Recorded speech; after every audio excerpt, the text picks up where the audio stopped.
Tema 3. La Guerra de los 100 años y la participación de los reinos europeos. Orígenes del conflicto. Francia e Inglaterra a principios del siglo XIV. La crisis consistió en un largo conflicto entre las dos principales monarquías occidentales, Francia e Inglaterra, pero que terminó afectando a otros países, convirtiéndose en un gran conflicto internacional. No fue una única guerra, sino un conjunto de episodios bélicos separados por largos periodos de tregua entre el 1337 y el 1453. Las causas del conflicto se remontan al siglo XIII. Tras la disolución del llamado Imperio Angevino, el único señorío del rey de Inglaterra en Francia fue el Ducado de Aquitania, aunque más reducido que en el siglo XII y denominado Guyena. El monarca inglés seguía estando obligado a prestar vasallaje al rey de Francia por ese ducado, pero los monarcas franceses primero se aprovechaban y lo utilizaban como rehén para presionar a Inglaterra, segundo intervenían en sus asuntos internos del ducado y tercero lo confiscaron en varias ocasiones cuando tenían problemas con Inglaterra. Pero la causa o pretexto de la guerra fue una cuestión dinástica, sobre todo por la dinastía real francesa. El último monarca Capeto, Carlos IV, falleció en 1328 y le sucedió su primo Felipe de Valois, primero como regente y luego como rey. Felipe VI era el pariente más cercano por vía masculina, instalándose así en el trono una nueva dinastía, los Valois. Pero existía un familiar más próximo por vía femenina, el entonces rey de Inglaterra, Eduardo III, que en un principio no reclamó el trono. Sin embargo, cuando Felipe VI volvió a decretar una nueva confiscación de Guyena, Eduardo III alegó el ser el legítimo rey de Francia y declaró la guerra en 1337. Desde el siglo XIII Francia era la potencia hegemónica de Europa, pero a principios del siglo XIV comenzaba a tener síntomas de debilidad. Primero, en el norte el rico condado de Flandes había mostrado tendencias autonomistas. Segundo, la caballería francesa reunida para aplastar la rebelión fue derrotada. Tercero, solo con muchas dificultades pudo al final someter a Flandes. Cuarto, su organización militar estaba quedándose anticuada. Quinto, tenía crecientes problemas financieros y monetarios. Sexto, tenían problemas dinásticos que finalmente se resuelven en 1328 con la instauración de la dinastía Valois, pero todavía no asentado de manera sólida. Y séptimo, el reino de Navarra aprovechó para independizarse con su propia dinastía, los Ebreux. Inglaterra era una potencia más débil y menos poblada que Francia. A finales del siglo XIII y a principios del XIV, el rey Eduardo I estabilizó y reorganizó el reino. Pero toda su obra estuvo a punto de arruinarse con el reinado de su hijo Eduardo II entre 1307 y 1327, muy caprichoso, arbitrario y sujeto a influencias de favoritos, volviendo la inestabilidad política a Inglaterra. La pronta reacción de su enérgico sucesor, Eduardo III, en 1327 al 1377, devolvió la fortaleza a la monarquía inglesa, la cual restauró el orden, convirtiendo su monarquía en la mejor organizada de la época. Las guerras contra Escocia proporcionaron experiencia a las tropas inglesas y sus tácticas militares eran avanzadas y modernas.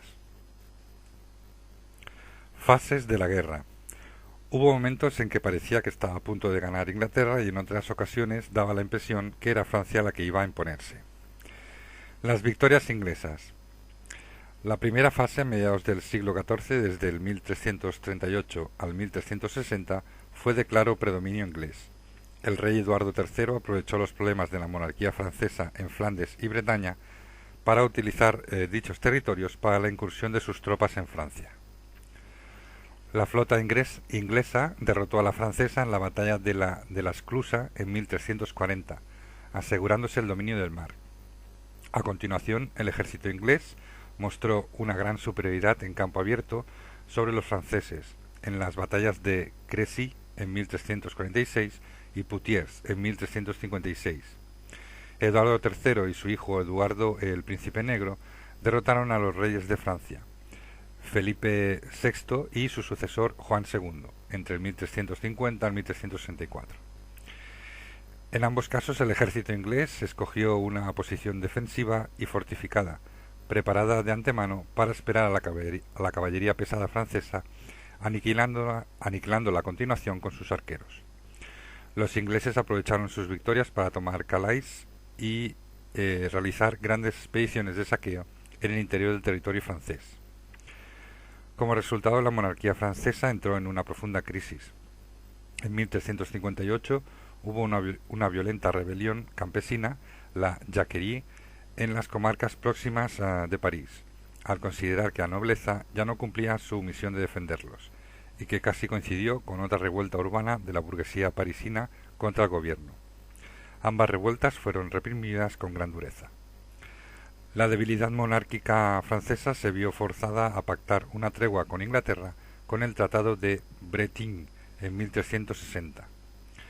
El ducado inglés de Aquitania o Guyena se amplió hasta casi ocupar una tercera parte de Francia e Inglaterra obtuvo su plena soberanía y sin estar sujeta al vasallaje del rey de Francia. Internacionalización del conflicto, la fase ibérica de la guerra.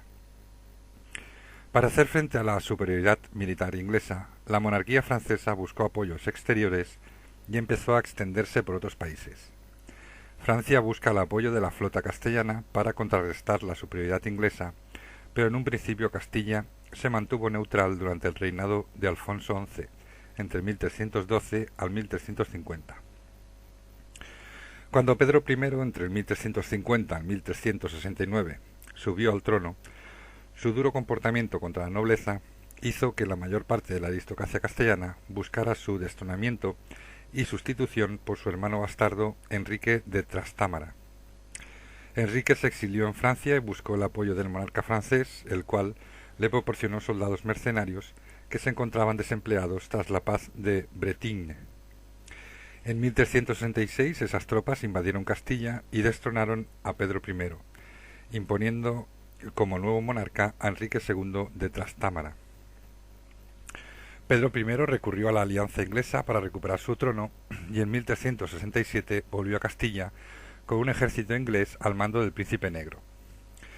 Las tropas inglesas se enfrentaron a las francesas y castellanas en la batalla de Nájera, obteniendo una rotunda victoria. Pedro I consiguió volver a ser el rey de Castilla, pero no pagó el dinero prometido a los ingleses y estos abandonaron el país. Enrique II de Trastámara y sus mercenarios aprovecharon para recuperarse y atacar, hasta que en 1369 asedió y asesinó a Pedro I en Montiel y se hizo con el poder definitivamente. Desde entonces Castilla se convirtió en un sólido aliado de Francia y su importante flota empezó a colaborar en el mar Cantábrico y en el Canal de la Mancha. En 1393, el hijo y sucesor de Enrique II, el rey Juan I de Castilla, quiso anexionar Portugal, pero los portugueses pidieron ayuda a Inglaterra, que respondió enviando tropas en su apoyo. En 1385, Portugal, con la ayuda de arqueros ingleses, derrotó al ejército castellano en la batalla de Aljubarrota, salvando su independencia y estableciendo una alianza estable entre Portugal e Inglaterra. El duque de Lancaster, Juan de Gante, casado con una hija de Pedro I, aprovechó la derrota de Juan I para reivindicar el trono castellano. En 1386 desembarcó en Galicia con un importante ejército, pero la alianza franco-castellana funcionó y bloquearon la entrada en la meseta castellana del duque de Lancaster. Finalmente llegaron a un acuerdo y el duque volvió a Inglaterra a cambio del matrimonio de su hija con el heredero de Juan I, el príncipe de Asturias, Enrique. Mientras tanto había aparecido un nuevo factor que contribuyó a internacionalizar el conflicto. En 1378 se produjo la doble elección pontificia que desembocó en el conocido Cisma de Occidente. Francia y sus aliados reconocieron al Papa de Aviñón, mientras que Inglaterra y los suyos reconocían al Papa de Roma. Guerra de desgaste y recuperación francesa bajo Carlos V. Tras imponer a su candidato al trono de Castilla en 1369, el rey Carlos V de Francia se planteó la reanudación de la guerra contra Inglaterra, contando con el apoyo de la flota castellana. En 1372, la armada castellana derrotó a la inglesa en la Rochela y a partir de entonces las comunicaciones de Inglaterra con sus posesiones en Francia se hicieron más difíciles, además de sufrir incursiones de barcos castellanos y franceses en la propia costa inglesa. Se produjo un completo cambio de táctica por parte de Francia. Ante la superioridad de los ingleses en campo abierto, Carlos V optó por la guerra de desgaste, ya que Francia contaba con muchos más recursos que Inglaterra. Se trataba de combatir mediante escaramuzas y golpes de mano, evitando cualquier batalla campal con los ingleses. Lo llevó a cabo el comandante Bertrand du Guesclin y el éxito fue inmediato. Entre 1369 y 1380 fueron reconquistando territorios hasta dejar el control inglés de Aquitania en una estrecha franja costera entre Burdeos y Bayona. Los ingleses intentaron reaccionar emprendiendo grandes cabalgadas y expediciones de saqueo, pero resultaron inútiles. Parecía que el curso de la guerra se iba a decidir a favor de los franceses. Período de entreguerras. Entre el siglo XIV y XV, Occidente entra en un periodo de relativa paz. Francia e Inglaterra van acordando treguas temporales que se irán prolongando casi indefinidamente, ya que ambos países estaban agotados y además van a experimentar crecientes problemas internos. En 1389 los nuevos monarcas, Carlos VI de Francia, entre 1380 y 1422, y Ricardo II de Inglaterra, entre 1377 y 1399, acordaron una tregua general en Leulingen, que se irá renovando hasta el 1404. En Inglaterra, los costes de la guerra aumentaron la presión fiscal. El cobro de un impuesto de capitulación o poll tax desencadenó una rebelión campesina en el 381 y la rebelión Lancaster en 1389. El rey Ricardo II fue destronado por la revuelta nobiliaria encabezada por Enrique de Lancaster, que se convirtió en Enrique IV de Inglaterra entre 1399 y 1413. La nueva dinastía tardó en consolidarse y no estuvo en condiciones de reanudar la guerra hasta bien entrado el siglo XV. En Francia subió al trono Carlos VI en 1380, en minoría de edad, con la regencia de sus tíos, los duques de Anjou, Berry y Borgoña, hasta que el monarca alcanzó la mayoría de edad. Carlos VI pronto empezó a manifestar síntomas de desequilibrio mental y sus tíos volvieron a encargarse del gobierno en la práctica.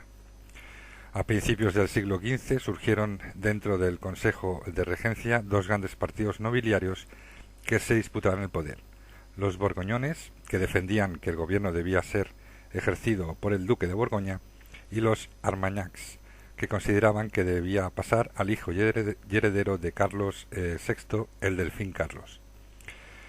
Ello desembocará en una guerra civil en Francia que Inglaterra aprovechará para reanudar la guerra. Contraofensiva inglesa, el proyecto de doble monarquía. Los Lancasters decidieron aprovechar la debilidad y división del gobierno francés. Enrique V, entre 1413 y 1422, desembarcó con su ejército al norte de Francia, produciéndose una gran batalla en campo abierto en Azincourt, en 1415, donde la caballería feudal francesa fue masacrada por los arqueros ingleses. La victoria fue completa y a continuación Enrique V se dedicó a la conquista sistemática de Normandía. Logró establecer una alianza con el partido borgoñón, recogida en el Tratado de Troyes en 1420. Enrique V se casó con una hija del rey Carlos VI de Francia y fue declarado su heredero legal, con lo que el Delfín Carlos fue teóricamente desheredado y tuvo que huir de París. Los ingleses ocuparon todo el norte de Francia hasta el Loira. En 1422 fallecieron tanto Enrique V de Inglaterra como Carlos VI de Francia. El hijo del monarca inglés Enrique VI fue proclamado rey de Inglaterra y Francia, pero al ser menor de edad, su tío el duque Bedford se hizo cargo de la regencia. Así pues, el proyecto de una doble monarquía anglo-francesa previsto en el Tratado de Troyes parecía estar a punto de cumplirse. Daba la impresión que Inglaterra estaba a punto de ganar la guerra, mientras que el Delfín Carlos solo contaba con el apoyo del centro y el sur de Francia, donde se había refugiado. La victoria final francesa con Carlos VII. En 1428 las tropas inglesas iniciaron el asedio de Orleans, al sur del río Loira.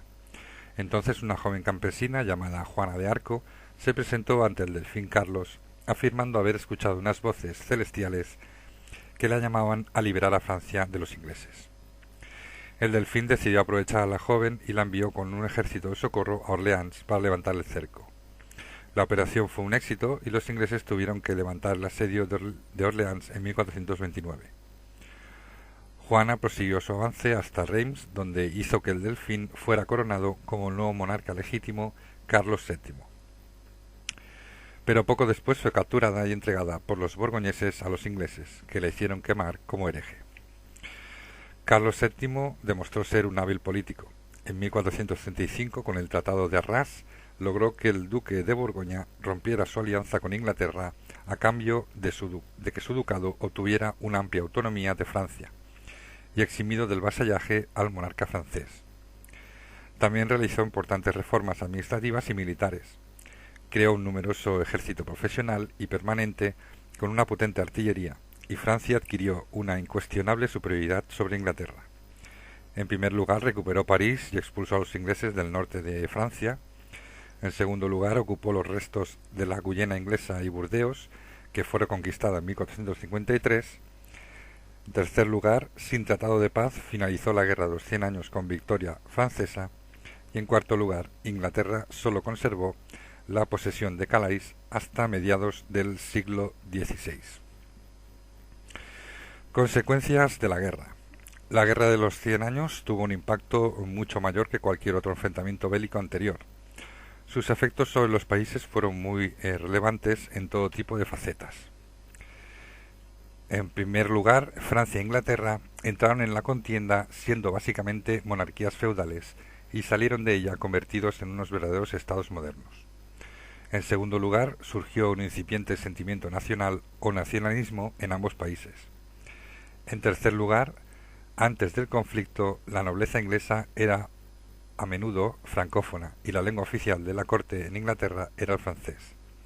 Y en cuarto y último lugar, con la guerra se sustituyó la lengua francesa en Inglaterra por el inglés o el latín. Saqueos y destrucciones. La Guerra de los 100 años fue un conflicto bélico muy destructivo, siendo Francia el territorio más afectado, ya que fue el principal campo de batalla. Inglaterra se vio mucho menos afectada por los combates, reducidos a algunas incursiones costeras en la isla. Su territorio sufrió las consecuencias negativas provocadas por la presión fiscal y el deterioro de la economía.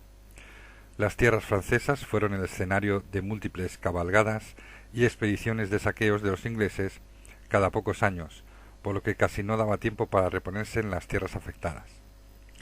Peor fue el efecto de los soldados mercenarios cuando se quedaban sin trabajo, ya que cuando se producía alguna de las numerosas treguas, muchos mercenarios o routiers se quedaban sin paga, y se dedicaban a vivir sobre el terreno robando y saqueando de forma indiscriminada.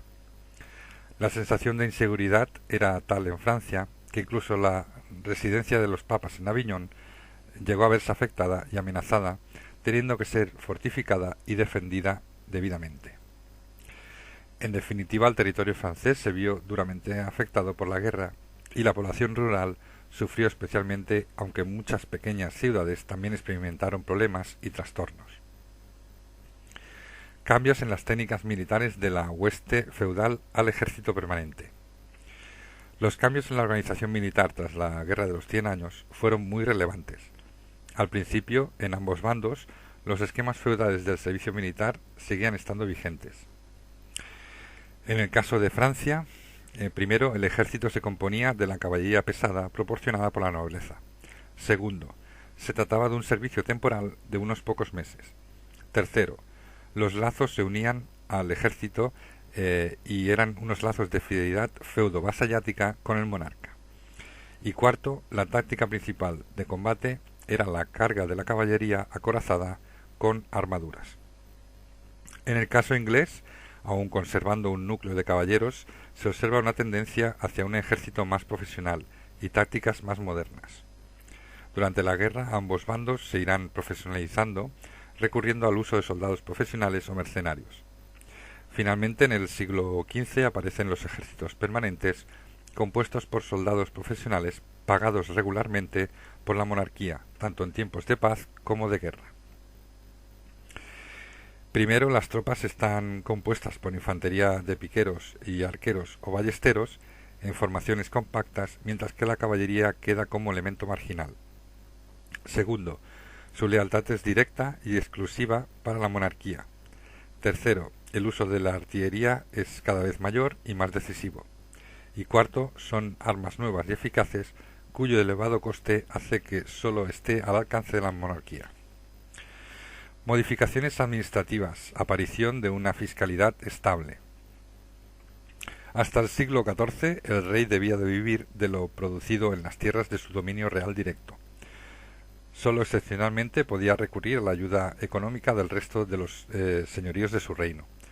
Cuando la guerra se convierta en un fenómeno casi permanente, provoca la aparición del impuesto estable.